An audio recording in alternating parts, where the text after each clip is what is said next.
If the leak is not coming from another appliance, such as your washing machine or humidifier, you should contact your local water heater contractor. The primary reason for a leaking tank is age. Another common cause for a leak in your water tank is a loose drain valve. Another leak source could be the temperature and pressure relief valve. This usually means it is discharged due to over temperature or overpressure.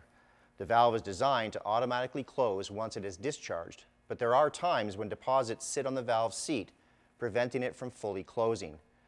If this valve continually leaks, call in your service provider to determine the reason. Odd sounds may be an indication of lime buildup in your tank. Depending on the extent of the buildup, you may choose to have the tank de-limed or replaced. This is especially common if you have hard water. Installing a water softener can reduce lime buildup.